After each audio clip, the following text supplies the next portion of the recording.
Bonjour, je vous présente cet ouvrage. Michel Granger, Cahiers de Lerne, Henri David Thoreau.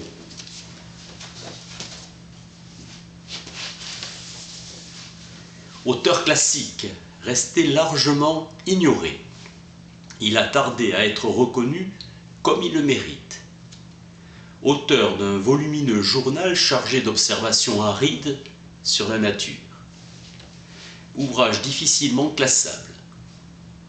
Il a intéressé les naturalistes, les naturistes, les poètes, les musiciens, les philosophes, les végétariens, les non-violents ou les libertaires.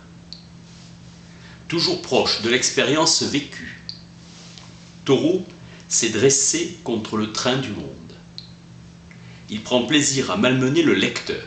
Nombre de lecteurs ont jugé excessive sa volonté de renoncement et trop rude la qualité de son ascétisme.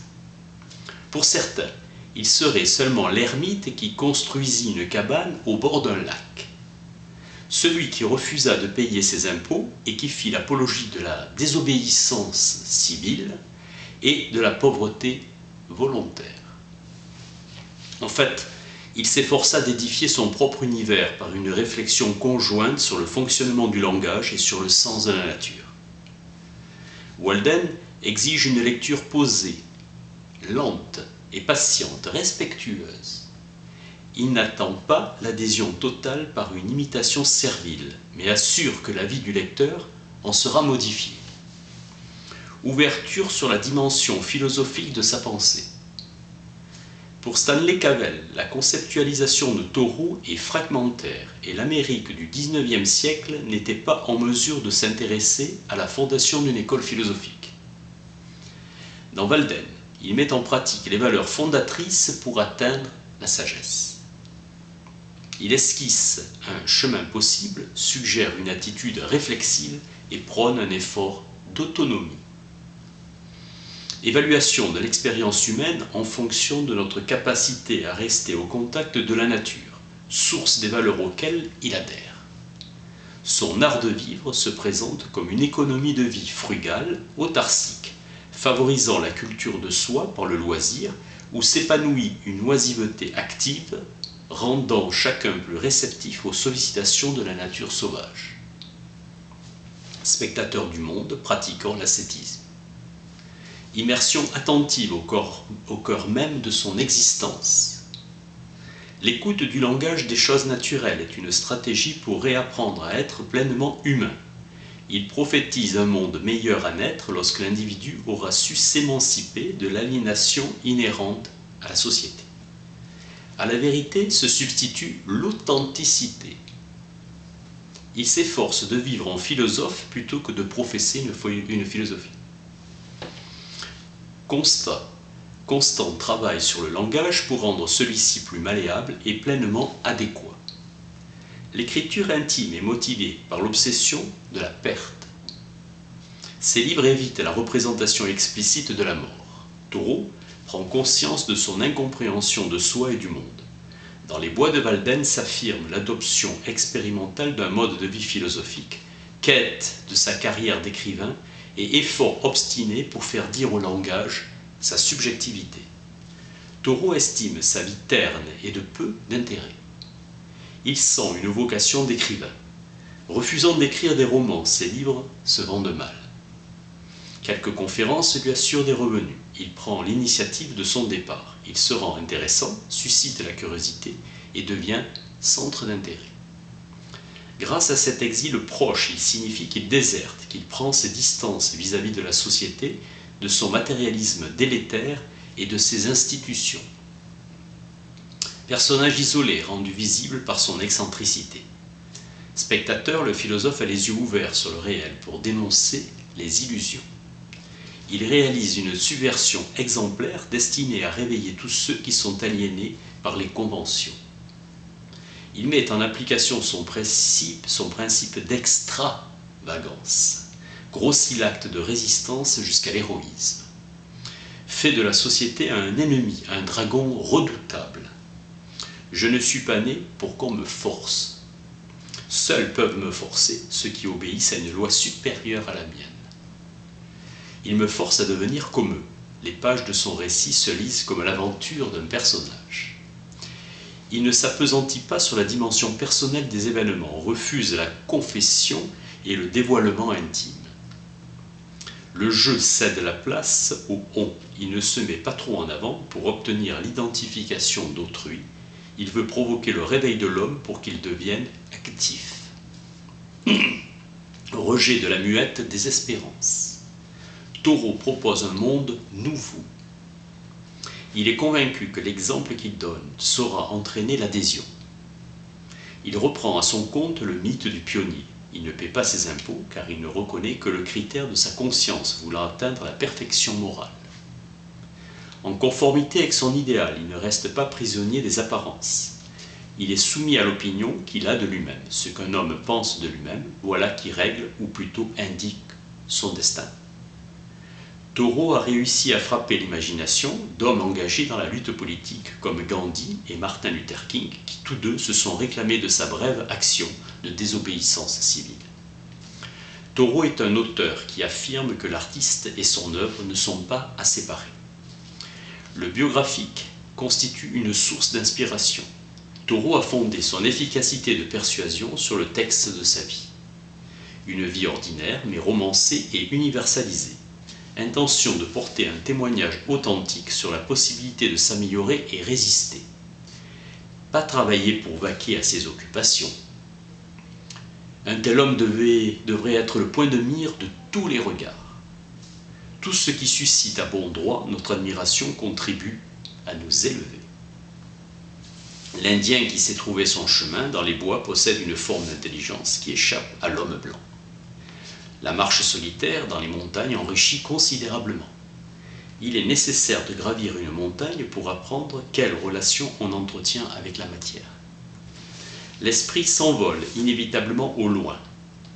Tout effort tendu vers quelque chose, toute aspiration est un instinct qui reçoit assistance et collaboration. Le fait est que vous devez prendre le monde sur vos épaules, comme Atlas, et progresser avec lui. Vous y parviendrez au nom d'une idée et vous y réussirez en proportion de l'attachement que vous portez à celle-ci. Les lâches souffrent, les héros prennent du plaisir.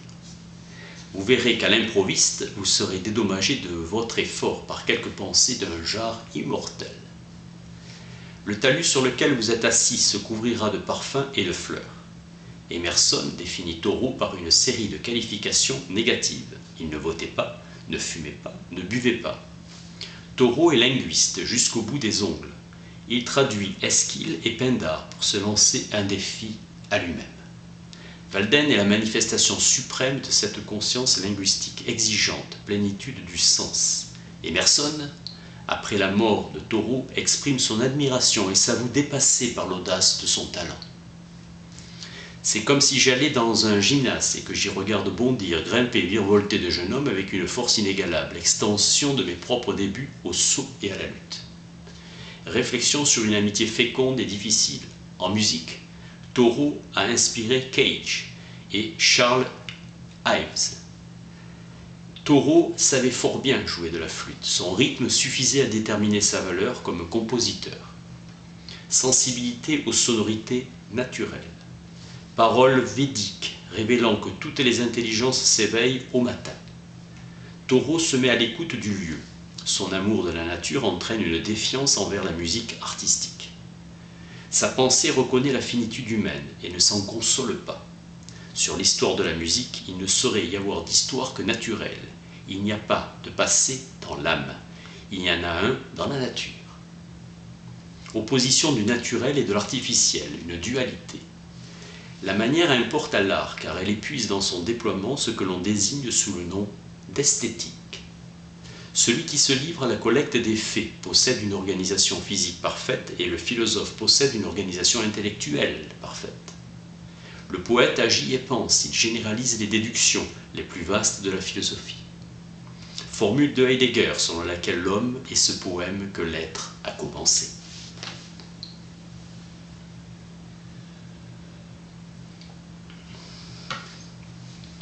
Le relatif ne se soustrait pas à l'absolu, il en vient.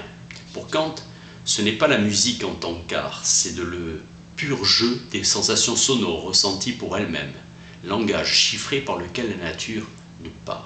Kant précise cet intérêt immédiat au beau de la nature, qui n'est pas commun, mais propre à ceux dont la manière de penser est déjà formée au bien, ou disposée à recevoir cette formation. Kant observe que la répétition systématique de la sensation sonore suscite l'ennui et que la répétition de l'ennui entraîne le dégoût et la mort. John Cage radicalise le transcendantalisme en s'efforçant d'abolir la distinction de l'art et de la nature. Cage a commencé en 1965 à publier son propre diary, écrivant chaque jour moins de 100 mots et se servant de procédures de hasard. L'auteur a cherché à déconcerter, situant le lecteur hors de toute concertation et le musicien hors de tout concert. Son message est identique à celui d'un chrysippe. Si tu dis quelque chose, cela passe par ta bouche. Or, tu dis chariot, donc un chariot passe par ta bouche. Le plus profond, c'est l'immédiat. Et l'immédiat est dans le langage. Les cyniques avaient déjà fait de l'humour une arme philosophique contre l'ironie socratique. Avec les stoïciens, l'humour trouve sa dialectique, son lieu naturel, son pur concept philosophique. Pour Deleuze, John Cage, c'est Lewis Carroll. Alternative sans issue, ou bien ne rien dire, ou bien incorporer, manger ce qu'on dit. Les dessins de Thoreau dans son journal nous ramènent à la surface, le pli sur quoi s'effectue la danse des événements. Le pli et la pliure envahissent le champ de l'énonciation, le temps zéro. Deleuze renvoyé à la surface, le sage y découvre les objets événements, tous communiquant dans le vide qui constitue leur substance, aion. L'événement, c'est l'identité de la forme et du vide. Le hasard cagien, c'est le coup de dé de Mallarmé. Quand les dés sont jetés, s'accomplit le destin. Rien n'aura eu lieu que le lieu. Ce qu'ont en commun Thoreau et Emerson, c'est leur conviction ou leur démonstration que l'accomplissement de l'humain exige non pas l'habitation et l'installation, mais l'abandon, le départ. Tout dépend alors de la manière de réaliser cet abandon. La signification du départ réside dans sa découverte que vous avez fondé quelque chose. Il ne représente pas la philosophie américaine, mais de l'identité américaine de la migration. Comme si l'Amérique pouvait bannir l'histoire. L'entreprise de Walden consiste à ouvrir les yeux. Reconnaître cela, c'est reconnaître le caractère héroïque de l'entreprise de Walden. Il faudrait réapprendre à lire pour comprendre ce qu'on lit. Savoir ce qu'ont voulu dire ces auteurs morts depuis longtemps. Bien lire, c'est lire de véritables livres dans un véritable esprit. C'est un noble exercice, un exercice athlétique. Pour bien lire, il faut donner soi-même un sens aux mots, leur donner signification et non vouloir illusoirement retrouver leur signification d'origine. Les livres doivent être lus avec autant de réflexion et de réserve qu'ils ont été écrits. Il est temps que nous ne cessions pas notre éducation lorsque nous commençons à être des hommes et des femmes. L'éducation se poursuit à l'âge adulte. Changer, renaître. Les livres ne valent que pour qui sait lire, et qui sait bien lire est aussi qui sait vivre. L'écriture de Walden est un moyen de gagner sa vie par le travail des mains, une rédemption par le langage, ou plutôt du langage. C'est nous tous qu'il faut changer, pas seulement les philosophes comme le notait Marx. Walden, un livre d'envergure intellectuelle suffisante pour établir ou inspirer une tradition de pensée. Revenir au langage ordinaire, se fonder sur lui. L'énigme n'existe pas, dit Wittgenstein. Il affirme que les choses à présent inexprimables, il se peut que nous les trouvions exprimées ailleurs. Pour Thoreau, la finalité de la raison est pratique. Il s'agit de gagner sa vie. Trouver le sens de sa vie, c'est être capable d'en rendre compte, de la gagner. Si je ne suis pas capable de gagner ma vie, aucune vertu, aucune parole ne compte. Clark Gable demandant le remboursement de ses frais, 39 $, dans un film pour avoir ramené la fille d'un milliardaire dont la récompense est de 10 000 $. 28 $ étant le prix de la construction de la cabane de Thoreau. Wittgenstein déconseillait à ses élèves de devenir philosophes et leur disait de choisir quelques métiers décents. Être philosophe consiste à chérir assez la sagesse pour mener une vie conforme à ses préceptes. Une vie de simplicité, d'indépendance, de magnanimité et de confiance. Résoudre en pratique quelques-uns des problèmes de la vie. Wittgenstein affirme que s'il pouvait exister un véritable livre de morale, cela ferait taire tout le reste, comme une explosion qui anéantirait tout le reste. Ce livre révolutionnera que ceux qui voudront bien l'entendre.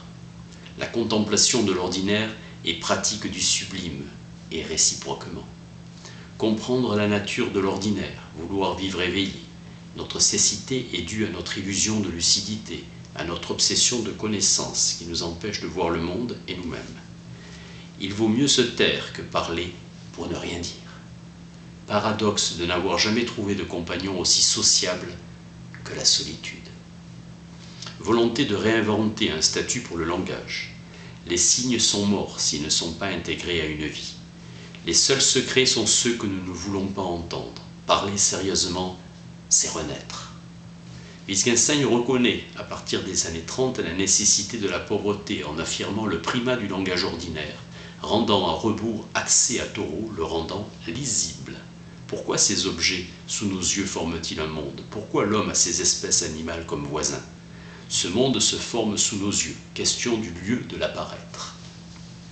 Thoreau s'inquiète de la dérive scientifique qui le guette. Sous ses pas randonnés, il est fasciné par les habitants de la Terre. Pour Heidegger, le langage est la maison de l'être. Dans son abri habite l'homme. Il est ici question d'habitation poétique. L'homme habite en poète. Construire et habiter sa maison, c'est aussi construire et habiter son langage. Walden est un livre de sages. Nulle précipitation dans l'ordonnance de l'ouvrage. La vérité qui oriente le pas du narrateur sur les chemins de la sagesse et de la raison est un guide sûr. La raison waldenienne dénonce l'irrationnel d'une communication fondée sur l'argent. Les richesses superflues ne sont capables d'acheter que le superflu. N'importe quelle vérité vaut mieux que faire semblant. La vérité peut s'absenter des mots. Dans Walden, omniprésence de la morale au cœur de toute existence. Constat de carence qu'évoque Nietzsche. Il existe de nos jours des professeurs de philosophie, mais de philosophes, point. Walden est une forme de pensée modeste, pensée séduisante, supérieure à celle qui fait du philosophe ce fonctionnaire de la pensée cher à Husserl. Il est vrai qu'il n'y aura jamais de nation de philosophes, et je ne suis pas certain qu'il soit souhaitable qu'il n'y en ait jamais. Walden invite à se dérouter afin d'inventer un autre chemin. La raison du malheur des hommes, c'est qu'ils ignorent ce qui est nécessaire et suffisant pour vivre. Thoreau veut vivre sans hâte. L'acte philosophique consiste à se contenter de ne pas avoir faim et de ne pas avoir froid. Thoreau décide de vivre selon un mode de vie épicurien. Aussi joyeuse acceptation stoïcienne. Enfin, une volonté délibérée de devoir, la conservation de sa chaleur vitale au travail manuel. Goethe, aussi à moitié stoïcien et épicurien, voulait intensément chaque instant présent comme un stoïcien et en jouissait comme un épicurien. L'on trouve chez Thoreau un sensualisme des rêveries de Rousseau, acte philosophique du travail manuel, de la pauvreté, ouvrant une perception du monde élargie. Le vrai problème était de vivre dans les bois, aspect ascétique, contemplatif, mystique. Hugo von Hofmannsthal disait « On ne peut jamais dire une chose tout à fait comme elle est ». Allusion furtive de Thoreau au caractère inexprimable de la transfiguration de la vie quotidienne qui s'opère dans la philosophie. Les faits les plus étonnants ne peuvent être communiqués d'homme à homme. Thoreau est l'homme d'un livre, Walden, et d'un essai en forme de manifeste sur la désobéissance civile. La disproportion entre les partis en présence trouvant en Thoreau un inspirateur avec le Danemark pour sa résistance silencieuse durant l'oppression nazie. Le sénateur Joseph McCarthy bannit des bibliothèques une anthologie où il figurait. Son essai fut interdit d'estrade entre 1917 et 1940 aux États-Unis. Le témoignage du pasteur Martin Luther King l'arracha de sa réputation douteuse. Il était fasciné par la notion du refus de coopérer avec le mal organisé. Extension au domaine politique du processus de conquête de l'autonomie. Amour retourné pour le Massachusetts, fier de sa culture et berceau de la liberté. Thoreau a fustigé la veulerie de ses habitants. Il vilipende les juges, le gouverneur, l'armée et la presse. Sa foi l'isole, on le traite de fou. Mais malgré les apparences, Thoreau est le plus américain de nous tous. Comme ses contemporains, il n'échappe pas à la pression des circonstances et à une forme de conditionnement historique. le chaste amant de la forêt a le souffle coupé par la sympathie des feuilles et s'abandonne à l'amitié des saisons, une atmosphère qui le soutient. Son isolement représente une inscription dans l'espace d'un projet idéologique. Sa retraite permet une décantation de la compagnie, une hospitalité sélective. Osmose du Brahman, où l'eau pure de Walden se mène à l'eau sacrée du Gange. Son bestiaire est chargé de symbolisations capables d'expliquer l'énigme de notre inhumanité. L'affinité élective s'exprime par le triomphe sur l'inorganique et l'aspiration à s'animaliser comme une défense envers différents affects inconscients et comme un soulagement à la solitude existentielle. Le sujet se cherche dans l'acte d'écrire, se retrouve, se disperse et finit par s'y perdre. Roland Tissot. Il est envahi par un sentiment de malaise au milieu de ses semblables et reprend son développement à zéro. Pour se reconstruire, il se libère d'une conception étroite de l'homme. Il se dissocie de l'humanité trop domestiquée et tente une régression transitoire au non-humain. Il s'engage dans une transgression des limites d'une humanité définie restrictivement. Un renversement de la hiérarchie des valeurs admises va compléter cette transgression. Retrouver le chemin du réel. Les bois lui fournissent une sécurité affective sur laquelle il peut compter. La nature l'apaise avec son retour éternel des saisons. Son immersion attentive dans la nature témoigne d'une ouverture à un monde qui l'aide à abandonner toutes ses récriminations à l'égard de la société. Les animaux ont conservé leurs habitudes sauvages. Refus de se plier aux normes sociales, rédemption par le contact avec la nature, discipline de vie en fonction d'un idéal individuel. Un homme s'isole pour assumer son existence dans le silence et vivifie sa vie par l'écriture attentive de la nature. Thoreau poète, un discours pour suppléer à la nature, idéal ascétique permettant à un idéal spirituel de s'affirmer. La solitude est une composante essentielle de cette mise à l'écart. Le verbe comme moyen de connaissance de soi est disqualifié, et Emerson nous dit que l'âme est indéfinissable. L'ensemble de l'œuvre de Thoreau exprime un doute sur la capacité du langage humain à signifier. La joie est le résultat d'un regard rétrospectif porté sur l'existence. Sa jubilation est passive, retenue, raffinement, renoncement, catéchisme pour les esthètes. Écrire, c'est toujours d'une certaine manière se raconter et s'exposer. Thoreau, le solitaire, était habité par un désir insatiable de se dire. À la différence de Robinson Crusoe, il a consenti à vivre seul, face à face avec lui-même sur son île.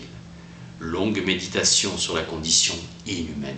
Thoreau est l'ennemi des couards, du troupeau des bêtes domestiquées. Michel Granger, Cahiers de Lerne, Henri David Thoreau. Merci.